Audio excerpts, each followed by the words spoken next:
नमस्कार। प्रारब्ध पर आप सभी का स्वागत। मैं अवनीश। चैनल आपने सब्सक्राइब किया है, इसके लिए आपको बहुत बहुत धन्यवाद। वीडियोस को आप लाइक करते हैं, इसके लिए भी धन्यवाद। हर वीडियो को शेयर जरूर कीजिए और उसी के साथ बेल आइकन अगर दबा लेंगे चैनल का, तो सबसे पहले किसी भी अपलोड की सूचना आप तक पहुंचेगी। आज हमारे साथ एक समृद्ध पैनल है। हमारे साथ हैं सुप्रीम कोर्ट के सीनियर लॉयर एडवोकेट मकरंद आडकर सर। आडकर सर, बहुत बहुत स्वागत। नमस्कार। नमस्ते। उसी के साथ हमारे साथ हैं सुप्रीम कोर्ट की ही वरिष्ठ अधिवक्ता आदरणीय अमिता सचदेवा जी। अमिता जी, आपका भी बहुत बहुत स्वागत। नमस्कार। नमस्कार। दर्शकों, इस समय सुप्रीम कोर्ट और खास तौर से सीजेआई साहब बहुत चर्चा में हैं। सीजेआई साहब, जब इनके नाम का अनाउंसमेंट हुआ और अभी ये शपथ नहीं लिए थे, तब इन्होंने अपने जाति के बारे में बताया, स्वागत है। और इन्होंने कहा कि मैं देश का पहला दलित सीजेआई। शपथ लेने के बाद, काम करने के बाद, इन्होंने अचानक एक दिन ये भी खुलासा किया कि मैं इस देश का पहला बौद्ध सीजेआई हूं। देश ने उसका भी स्वागत किया, क्योंकि न्याय के सबसे बड़े मंदिर के सबसे बड़े जज साहब। लेकिन उसके बाद देश ने देखा इतिहास में पहली बार सुप्रीम कोर्ट में जूता कांड। तरह तरह की बातें उसमें हुई, तमाम तरह की बातें हुई। दलित विमर्श भी आया, सामाजिक विमर्श भी आया। लेकिन वो घटना क्यों हुई, ये भी हम सबको याद है। किस तरह से सनातन के आराध्य के ऊपर एक छिछली टिप्पणी, मौखिक ही सही, आदेश नहीं, लेकिन वही आखिरकार इस दुखद और शर्मनाक घटना का कारक बनी। लेकिन दर्शकों, हमारे बीच में आडकर सर हैं, सचदेवा मैम हैं। सचदेवा मैम और आडकर सर से जुड़े हुए 8 केसेस ऐसे मैं बता रहा हूं, आपको गिना रहा हूं, जिन पर सुप्रीम कोर्ट का क्या रवैया रहा है। आगे के बातचीत में आपको इन दोनों सम्मानित अधिवक्ताओं के माध्यम से पता चलेगा। राणा अयूब के खिलाफ पिटीशन, उस पर क्या हुआ। दिल्ली आर्ट गैलरी के खिलाफ, भगवान गणेश की, भगवान हनुमान की अपमान वाले केस में क्या हुआ। हम ये भी देखेंगे कि किस तरह से उदयनिधि ने सनातन के खिलाफ जो टिप्पणियां की, उस पर क्या हुआ। करिश्मा अजीज के खिलाफ टिप्पणी, मौलाना साजिद रशीदी के खिलाफ टिप्पणी, निर्देश सिंह के खिलाफ टिप्पणी, वॉलमार्ट के खिलाफ टिप्पणी, Abhishek Gupta minor daughter case, इन सब में क्या हुआ। और ये कोई हवाई केस नहीं है। इन दोनों केसों की सुप्रीम कोर्ट में पैरवी करने वाले हमारे दोनों विद्वान और वरिष्ठ अधिवक्तागण सचदेवा मैम और आडकर सर यहां मौजूद है। मैं शुरुआत करना चाहूंगा सचदेवा मैम से। मैम, एक तरफ सनातन का अपमान हाईएस्ट ऑफिस वो कर देता है, और वहीं पर सनातन के खिलाफ ऊट पटांग तमाम ये 8 केसेस मैंने गिना दिए।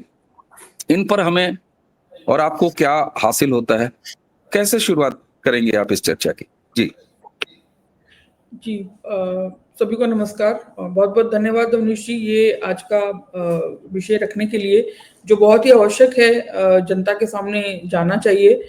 और मैं बहुत ही रिस्पेक्टफुली और डिग्निफाइड मैनर में अपनी बात को रखूंगी। जो अभी रिसेंट इंसिडेंट जो हुआ, जो भी आपने जिक्र किया honourable chief justice of India के साथ, तो उसको मैं पूरी तरीके से कंडेम करती हूँ। सबसे पहले, ये कुछ भी हो जाए, इस प्रकार की जो घटना है वो नहीं होनी चाहिए। वो एक संवैधानिक सीट का अपमान है। और साथ ही साथ मैं ये भी कहना चाहूंगी कि जो honourable chief justice of India ने जो शब्द कहे कि जाइए अपने लॉर्ड विष्णु को कहिए कि वो अपनी मूर्ति जो है रिस्टोर कर लें, तो वो भी बहुत ही अनवारंटेड रिमार्क्स थे, जो उनको बचना चाहिए था।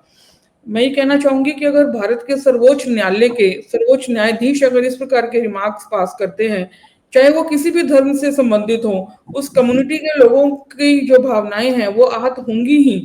मैंने अपने 20 साल के करियर में किसी भी ऑनरेबल जज को, माननीय सुप्रीम कोर्ट हो, माननीय हाई कोर्ट हो, या कोई भी लर्नर्ड सेशन कोर्ट या डिस्ट्रिक्ट कोर्ट के जजेस को मैंने इस प्रकार की किसी और धर्म के बारे में टिप्पणी करते हुए नहीं सुना। जहां तक मुझे पता है कि ये जो पिटीशन सुप्रीम कोर्ट में फाइल हुई कि भगवान विष्णु की मूर्ति को रिस्टोर कराने के लिए, तो मैं ये बताना चाहूंगी कि आर्कोलॉजिकल सर्वे ऑफ इंडिया का जो एक्ट है, सेक्शन 16 सब क्लॉज 1, वो ये कहता है कि एएसआई के कंट्रोल में जो प्रॉपर्टीज हैं ASI is under obligation to maintain that property, और अगर वो ASI उसको मेंटेन नहीं करती, अपनी ड्यूटी फुलफिल नहीं करती, तो जो नेक्स्ट रेमेडी है वो कोर्ट ही है, उसके अलावा कोई रेमेडी नहीं है। तो इस पिटीशन में अगर मैं मेरिट पे भी कहना चाहूँ तो नोटिस इशू होना चाहिए था, लेकिन दुर्भाग्यपूर्ण पिटीशन भी डिसमिस हुई और इस प्रकार के रिमार्क्स भी पास किए गए। जी जी अवनीश जी। जी मैम, रिमार्क्स पास किए गए, उसके बाद जूता कांड हुआ, लेकिन आपने कई ऐसे केसेस, जो 8 केसेस तो मैंने केवल गिना दिए, दर्शकों के सामने रख दिए। दर्शक, इसी वीडियो के डिस्क्रिप्शन में अमिता जी के जो एक्स हैंडल है उसका लिंक रहेगा, आप जाएं देखें सतत किस तरीके से आर्डेकर सर और अमिता जी लगातार इस तरह के केसेस की पैरवी करती रहती हैं, लेकिन आपको हासिल तो कुछ नहीं हुआ मैम। इसके बाद मैं आडकर सर के पास चलूंगा, हासिल क्या हुआ लगातार? मान लीजिए ये सनातन वाली जो भगवान विष्णु वाला एपिसोड है ये तो चला, लेकिन आपने के पास तो एक लंबी लिस्ट है जिसको लेके आप संघर्ष करती रही हैं और कानूनी ढंग से संघर्ष करती रही हैं। ऐसे अनुभवों को जरा शेयर करिए ना, क्या हासिल रहा, क्या अप्रोच है कोर्ट का उस मामलों में?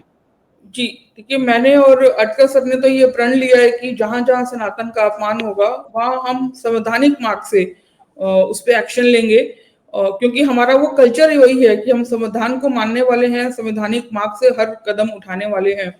मैं ऑनरेबल सुप्रीम कोर्ट के 2 ऑर्डर्स के बारे में बताना चाहूंगी। एक केस था Shaheen Abdullah versus union of India. इस केस में माननीय सुप्रीम कोर्ट ने 21 अक्टूबर 2022 को एक ऑर्डर पास किया, जिसमें कोर्ट ने ये डायरेक्शन दी, दिल्ली पुलिस, उत्तराखंड पुलिस और यूपी पुलिस, इन 3 राज्यों की पुलिस को ये डायरेक्शन दी कि जहां जहां हेट स्पीच के मामले आएंगे या कोई ऐसी घटना घटेगी, कोई ऐसा एक्शन होगा जो 153A, 153B, 295A या 505 आईपीसी के अंतर्गत आएगा, तो उन केसेस में पुलिस जो है सुओ मोटो एक्शन लेगी। और कोर्ट ने यहां तक कहा, अगर पुलिस इस डायरेक्शन को फॉलो नहीं करती तो इसको हम कंटेम्प्ट मानेंगे पुलिस के बिहाफ पे। उसके बाद 28 अप्रैल 2023 को सुप्रीम कोर्ट ने एक और ऑर्डर पास किया, जिसमें यही सेम डायरेक्शन जो पहले 3 राज्यों की पुलिस को दी थी, वही सेम डायरेक्शन भारत के सभी राज्यों को पुलिस को दी कि जहां जहां हेट स्पीच और इस प्रकार के मामले आएंगे सो मोटो एक्शन लिया जाएगा, otherwise it will amount to contempt अगर पुलिस एक्शन नहीं लेती। तो ये 28 अप्रैल 2023 का दूसरा ऑर्डर था। उसके कुछ महीने बाद 2 सितंबर 2023 को उदयनिधि स्टालिन एक कॉन्फ्रेंस में कहते हैं, आपको याद होगा, पूरी जनता जानती होगी, कि उदयनिधि स्टालिन ने बोला कि सनातन जो है वो एक डेंगू है, एक मलेरिया है, एक कोरोना है और सनातन नीड्स टू बी इरेडिकेटेड। उन्होंने ओपन कॉन्फ्रेंस में बोला, पब्लिक में बोला। तो इन्हीं 2 ऑर्डर्स जो मैंने भी अभी आपको बताए, इन्हीं दोनों ऑर्डर्स को बेस मानकर मैंने सुप्रीम कोर्ट में कंटेम्प्ट पिटीशन फाइल की। और देखिए किस प्रकार से मैं बहुत ही रिस्पेक्टफुली कहना चाहूंगी कि जब हिंदू इस प्रकार की कोई पिटीशन लेके आता है कि, तो हमें किस प्रकार से एक जुडिशियल डिस्क्रिमिनेशन देखने को मिलता है। जब ये कंटेम्प्ट पिटीशन कोर्ट में लिस्ट हुई हियरिंग के लिए, तो माननीय सुप्रीम कोर्ट ने कहा कि अभी हम इंडिविजुअल के केसेस नहीं देख रहे हैं। तो और आज 2 साल हो गए हैं, पूरे 2 साल हो गए हैं। 9 अक्टूबर 2023 को मैंने सुप्रीम कोर्ट में कंटेम्प्ट पिटीशन फाइल की थी। आज हम 11-12 अक्टूबर 2025 में बैठे हैं। 2 साल में अभी तक इसमें कोई उदयनिधि स्टालिन के खिलाफ कोई ठोस कार्रवाई नहीं हुई है। जैसे अभी आपने एक राणा अयूब के केस के बारे में बताया, तो राणा अयूब ने भी कुछ ट्विटर पे काफी सारे पोस्ट डाले थे, जिसमें भगवान राम के बारे में आपत्तिजनक पोस्ट था, इंडियन आर्मी के बारे में था, हमारे वीर सावरकर जी के बारे में थे। तो जब कोर्ट में हमने पिटीशन फाइल की, साकेत कोर्ट में, लर्नड मैजिस्ट्रेट ने ऑर्डर किया, एफआईआर भी हो गई। लेकिन अब देखिए डिस्क्रिमिनेशन, देखिए सिर्फ हमें कोर्ट से ही डिस्क्रिमिनेशन फेस नहीं करना पड़ता, सिस्टम से भी हमको डिस्क्रिमिनेशन मिलता है। जनवरी 2025 में कोर्ट के ऑर्डर पे एफआईआर हुई। आज हम अक्टूबर 2025 में हैं, लेकिन आज भी अभी तक राणा अयूब को पुलिस ने एक सम्मन नहीं भेजा, एक नोटिस नहीं भेजा। और एफआईआर में कॉलम नंबर 12 होता है जिसमें एक्यूज का नाम लिखा जाता है। जब एफआईआर रजिस्टर होती है तो आप ये मान के हैरान होंगे जान के कि उस एक्यूज का नाम जो लिखा है कॉलम नंबर 12 में, वो राणा अयूब नहीं लिखा, वो लिखा है अननोन। जब मैंने पुलिस से पूछा कि आपने अननोन क्यों लिखा, ये तो राणा अयूब के अगेंस्ट कंप्लेंट है, तो पुलिस का ये जवाब था कि उन्होंने ट्विटर को 5 नोटिस भेज चुके हैं ये वेरीफाई करने के लिए कि ये अकाउंट राणा अयूब का है या नहीं है। 5 नोटिस में से एक भी नोटिस का ट्विटर ने जवाब नहीं दिया है, और आज 8-9 महीने हो गए हैं, दिल्ली पुलिस वो डेरोगेटरी ट्वीट्स भी डिलीट नहीं करवा पाई है जिसमें माननीय मैजिस्ट्रेट ने ऑर्डर किया एफआईआर करने का। दूसरी ओर राणा अयूब इंस्टाग्राम पे एक पोस्ट डालती हैं मेरी फोटो डालकर, मेरी एक्स ट्विटर की डीपी लगा के, और उसमें लिखती हैं देखिए she is the person who has filed FIR against me, और इनकी डीपी कहती है हिंदू राष्ट्र। जब मैंने आयु को बताया कि इससे ज्यादा आपको वेरिफिकेशन की क्या आवश्यकता है, ये इटसेल्फ एक एडमिशन है, शी इज एडमिटिंग कि यस ये मैं ही हूं और मेरे ही ऊपर एफआईआर हुई है, तो भी अभी तक दिल्ली पुलिस की तरफ से एफआईआर रजिस्टर होने के बाद भी कोई ठोस कार्रवाई नहीं हुई। दूसरा केस है मौलाना रशीदी। आपको ध्यान होगा टाइम्स पे उन्होंने एक टिप्पणी करी कि आप लोग हिंदू जिस देवी की पूजा करते हैं बाद में उसी का रेप करते हैं। जब मैजिस्ट्रेट के यहाँ हमारी पिटीशन फाइल हुई और जब आर्ग्यूमेंट्स कर रहे थे, तो लर्नड मैजिस्ट्रेट ने मेरे से पूछा कि आपका क्या लोकस है ये पिटीशन फाइल करने का। तो मैंने कहा मैं एक हिंदू हूं, मैं सनातनी हूं, यही मेरा लोकस है। जैसे ही मैंने ये कहा तो जज साहब जो हंसे मेरे ऊपर एक मजाक उड़ाने के उसमें, तो वो अनावश्यक था, मुझे ऐसे लगता है। जो इस इंसिडेंट से मैं कंपेयर करूं जो अभी ऑनरेबल चीफ जस्टिस के साथ हुई, तो मैं किसी भी पर्टिकुलर जज के बारे में कोई टिप्पणी नहीं कर रही, ये मैं कह रही हूँ बहुत ही रिस्पेक्टफुली डिग्निफाइड मैनर में कह रही हूँ कि जो हमारा जुडिशियल सिस्टम है या जो जजेस का जो माइंडसेट है हिंदू की पिटीशन की तरफ या हिंदुओं के ऊपर, वो इस प्रकार का है कि हमारे साथ डिस्क्रिमिनेशन 100% होता है, इसमें कोई दो राय नहीं है। अगर मेरी जगह कोई और पिटिशनर होता, कोई अन्य धर्म का होता, तो क्या जज साहब उस पर हंसते या कोई जज उस पर टिप्पणी करते कि आप जाइए अपने भगवान को कहिए कि वो अपने आप को रिस्टोर खुद ही कर लें। सिर्फ हिंदुओं के मामले में ही इस प्रकार के रिमार्क्स पास किए जाते हैं। जब हमने मौलाना साजिद रशीदी के केस में रिवीजन पिटीशन फाइल की, तो लर्नड सेशन जज ने अटकर सर से पूछा, सर ही सब केसेस में आर्ग्यूमेंट्स करते हैं, तो सर से पूछा कि क्या हिंदू रेप नहीं करते, क्या ये बात गलत है? तो हमने बोला कि हमने ऐसे नहीं कहा कि हिंदू रेप नहीं करते, कोई ऐसी कम्युनिटी नहीं है जहां पे रेप नहीं होता, लेकिन उस स्टेटमेंट को जनरलाइज करना कि आप सभी हिंदू इस प्रकार से करते हैं वो गलत है। तो फिर जज साहब ने कहा कि क्या एक स्टेटमेंट पे एफआईआर हो सकती है? फिर हमने जज साहब को बताया कि नुपुर शर्मा जी जिन्होंने एक स्टेटमेंट उसी टाइम्स नाउ चैनल पे बोली थी, और वो भी स्टेटमेंट उनकी अपनी स्टेटमेंट नहीं थी, हदीस में जो लिखा है वो कोट किया, उसी एक स्टेटमेंट के ऊपर उनके ऊपर 14 केसेस हो गए अक्रॉस इंडिया, और उनको सुप्रीम कोर्ट आना पड़ा अपने सारे एफआईआर को क्लब कराने के लिए। तो जब नुपुर शर्मा जी की बात आती है तो सुप्रीम कोर्ट खुद उस पर टिप्पणी देती है कि आपके कारण पूरे देश का माहौल खराब हो गया। जब मौलाना साजिद रशीदी इस प्रकार की टिप्पणी देते हैं तो जज को लगता है क्या इस स्टेटमेंट के कारण एक एफआईआर हो सकती है और क्या इसमें सच्चाई नहीं है? हमने कम से कम 60 लोगों के स्क्रीनशॉट लगाए सोशल मीडिया के जिन्होंने मौलाना रशीदी की स्टेटमेंट को अपोज किया, जिन्होंने ये मांग करी कि इसके ऊपर एक्शन होना चाहिए। वही सब लोगों की जो आउटरीच देखकर हमने कोर्ट में अप्रोच किया और हमें ये सुनने को मिला। तो ये 2 केस मैंने आपको बताया, और भी बहुत सारे केसेस हैं। दिल्ली आर्ट गैलरी का आपने पूछा, भगवान हनुमान जी, भगवान गणेश जी की न्यूड पेंटिंग्स की एग्जीबिशन लगी, उसमें आज तक एफआईआर नहीं हुई, कंप्लेंट केस चला दिया, हाईकोर्ट तक जो है उसमें हमें रिलीफ नहीं मिला। सुप्रीम कोर्ट की जजमेंट है ललिता कुमारी 2013-2014 कि जहां कॉग्निजेबल ऑफेंस रिपोर्ट होता है police has to register the FIR, उसमें कोई इफ्स एंड बट्स है ही नहीं जी। मैं और भी कुछ केसेस है वो मैं आपको बताती हूँ। बिल्कुल बिल्कुल, और मुझे लगता है कि आटकर सर, अब जब मैं आपके पास आऊं तो अब मेरे पास कोई प्रश्न नहीं है, और आप अमिता जी जितने भी केसेस का जिक्र कर रही हैं, जिरह आप ही करते हैं, बहस आप ही करते हैं अमिता मैम के साथ। सर फिर हिंदू कहाँ जाए, क्या करे? सनातन धर्मी कहाँ जाए, क्या करे? कुछ होगा सर कि यही चलता रहेगा और जूता उछलता रहेगा, और फिर ये कहा जाएगा सीजीआई द्वारा कि कुछ ट्रोलर्स हमको सोशल मीडिया पे ट्रोल करते हैं अगर सवाल उठाया जाए तो। आखिर हिंदू कहाँ जाए सर? नमस्ते पंडित जी। नमस्ते अमिता जी।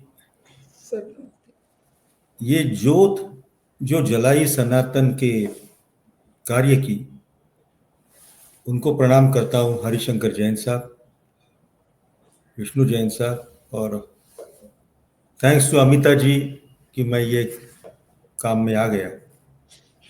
बहुत धन्यवाद है उनके कि जीवन में कुछ ऐसा काम करने का मौका मिला जिससे जीवन की सार्थकता की तरफ जा सकूं। मुझे ये जो चीफ जस्टिस ऑफ इंडिया का जो इंसिडेंस है ना, इस पे मेरी चिंता बहुत अलग प्रकार की है। Let me share with you. पहली तो बात ये कहूंगा कि ये घटना पहले बार ये देश में हुई नहीं है। 2009 में भी सुप्रीम कोर्ट में कोर्ट हॉल में चप्पल फेंकी गई थी। 1968 में सुप्रीम कोर्ट जजेस पे चाकू का हमला हुआ था, नाइफ अटैक हुआ था, एक जज साहब को जख्म भी हुई थी। 1975 में सुप्रीम कोर्ट जज के गाड़ी में हैंड ग्रेनेड फेंका गया था। तो इसको इतिहास है, ये इतिहास अच्छा है, ऐसा कोई सोच भी नहीं सकता। अब मेरे चिंता का क्या कारण है? हम ऐसी बात की चर्चा कर रहे हैं जो बात न मैंने देखी न मैंने सुनी। Live law, bar and bench, इन्होंने कह दिया कि देखो चीफ जस्टिस ऑफ इंडिया ने क्या कह दिया, और हमारे भगवान का अपमान हो गया और चर्चा चालू हो गई, कंडेमनेशन चालू हो गया। किसी ने देखा नहीं वीडियो, आज तक मैंने तो नहीं देखा। थैंक्स टू पंडित जी कि मैंने कल से सोचना चालू किया इस इश्यू पे। तो मैंने पहले ये सोचा कि क्या मैंने वो वीडियो देखा है, कि एग्जैक्टली अटरेंस क्या था, कौन से मूड में था। आपको एक मिसाल के तौर पे बताता हूं। एक केस मैंने किया था सुप्रीम कोर्ट में, जजेस के नाम छोड़ दो। तो केस में क्या था कि एक शिव मंदिर के पास वाइन शॉप था।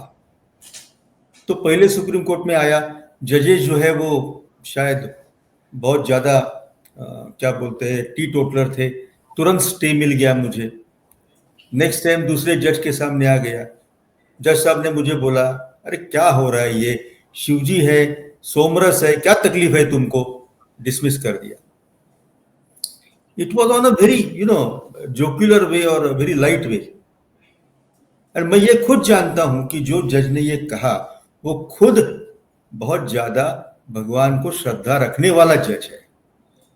उसने कुछ लाइट रिमार्क पास कर दिया। तो पहली बात पंडित जी मेरे जहन में ये आ गई कि समझो चीफ जस्टिस ऑफ इंडिया के कोर्ट में ये बात हुई, ऐसा मैं पकड़ के चल रहा हूं, जबकि मैंने देखा नहीं, मैंने सुना नहीं। लाइव लॉ ने बता दिया, बार एंड बेंच ने बता दिया, चर्चा चालू हो गई। कौन ये जर्नलिस्ट है जिसने ये सोचा कि ये कमेंट पे ये देश में हल्ला गुल्ला हो सकता है, ये सनातन समाज जो है इसको विभाजन के लिए ये सेंटेंस का उपयोग हो सकता है। आज जो भी अमिता जी के नेतृत्व में काम कर रहा हूं, और ग्रॉस केसेस है सर, ग्रॉस केसेस हम जो डिस्कस करें, बड़ी छोटी बात है।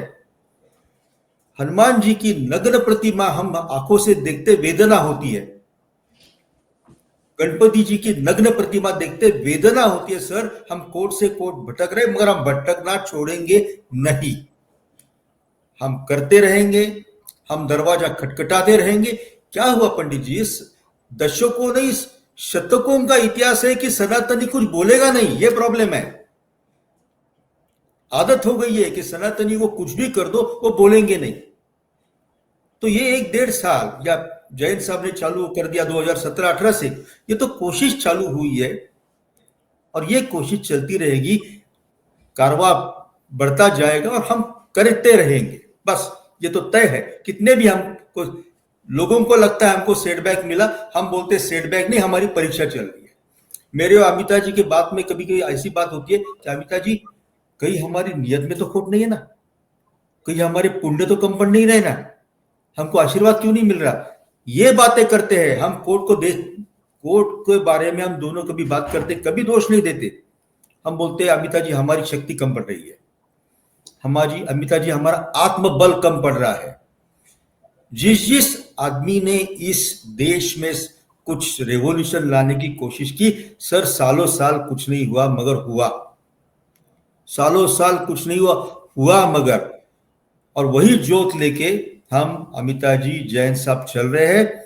हम हमारे डेस्टिनेशन पे पहुंचेंगे, हमको कतई शंका नहीं है। Now coming back to the topic, मैं ये सोच रहा हूं वो जर्नलिस्ट की मानसिकता का जिसने ये उछाल दिया, क्या सोच के उछाला कि ये समाज डिवाइड हो जाए? क्या सोच के उछाला ये?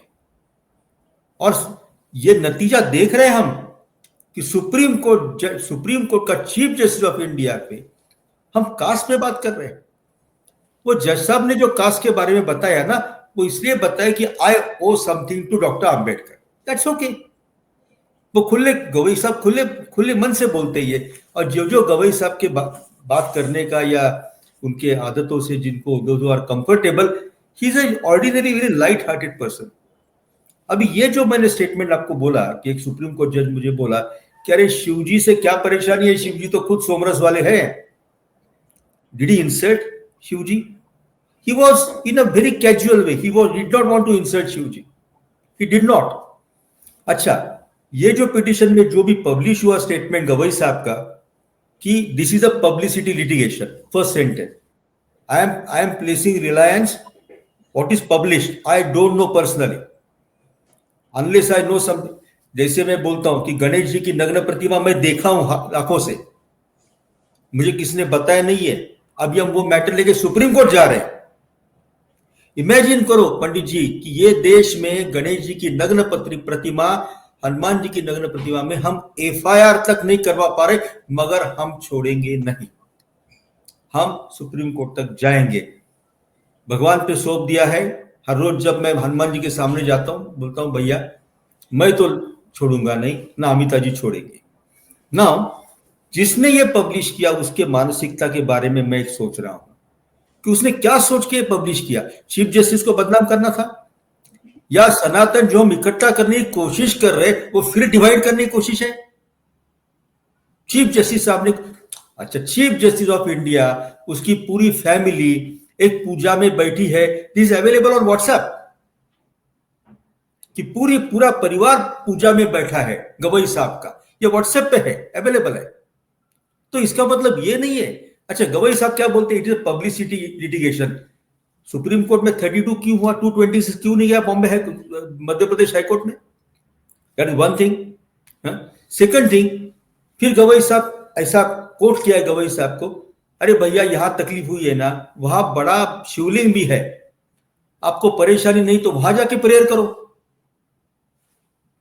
So let us, I am not justifying if it is true, but at the same time ये जो उछाला गया और सनातन इकट्ठा करने की कोशिश कर रहे, कास्ट डिवीजन पे फिर हम सोचना चालू कर रहे, कहीं ना कहीं हमको रोक। ये देश का सबसे बड़ा रोग है कास्ट, पंडित जी, सबसे बड़ा रोग है।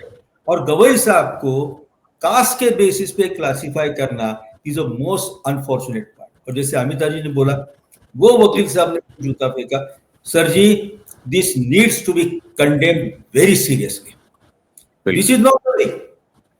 You can't treat any judge, and here you are discussing about the highest judicial officer of the country. You can't deal. प्रधानमंत्री जी का, आप देखिए प्रधानमंत्री जी का ट्वीट आया। और सर आडकर साहब, जब आप ये कह रहे हैं कि निश्चित तौर पर किसने नहीं सुना, किसी ने भी नहीं कहा, जो मीडिया में आया कि गवई साहब ने ऐसा कहा, लेकिन एक छोटा सा बड़ी विनम्रता से आपको एक स्लाइड दिखा रहा हूं, ये भी मीडिया से ही है, जिसमें गवई साहब को कोट किया गया और कहा गया कि मुझे पता चला है कि उस दिन मेरी कही बात को लेकर सोशल मीडिया पर बहुत कुछ लिखा जा रहा है, मेरे बयान को सोशल मीडिया पर गलत ढंग से पेश किया जा रहा है, मैं सभी धर्मों का सम्मान करता हूं। हालांकि ये कोट करके मीडिया में आया है, ये भी ये सही नहीं है कि मैं नहीं दावा कर सकता, जैसे आपने कहा कि गवई साहब ने ही ये कहा होगा, लेकिन अगर गवई साहब ने सभी धर्मों के आदर की बात की तो इसका मतलब है कि गवई साहब कहीं ना कहीं इस स्लाइड के आधार पर, इस मीडिया खबर के आधार पर ये समझा जा सकता है कि उन्हें लगा कि हमने कुछ गलत कहा, कुछ हल्का कहा। लेकिन उसी के साथ साथ एक बड़ी विनम्रता से स्लाइड और दिखाऊंगा, वो भी मीडिया जनरेटेड है, जिसमें सीजीआई बीआर गवई साहब को ही कोट किया जा रहा है। जो ट्रोल्स सोशल मीडिया पर कोर्ट को बदनाम करते हैं या जजों पर पर्सनल अटैक करते हैं, उन्हें बहुत सख्ती से निपटाया जाएगा। अब सवाल ये होता है सर कि एक तरफ हम सोशल मीडिया का वो दौर देख रहे हैं, ये जिसे मैं लोकतांत्रिक मीडिया कहता हूँ। स्थापित मीडिया इस देश में कब खबरें उठाता है, कब खबरें नहीं उठाता। आपने बिल्कुल एक लाइन जो कही, वो बात तुरंत दिल में उतरती है और दिमाग में भी उतरती है कि कहीं ऐसा तो नहीं है कि सनातन कोई एकीकरण का काम हम कर रहे हैं और इतना बड़ा काम अभी बाकी है जिसमें इतने अवरोध हैं और बीच बीच में इस तरह के डाइवर्जन अगर आ जाएंगे तो ये तो नेगेटिव होता है, मैं कन्विंस्ड हूं।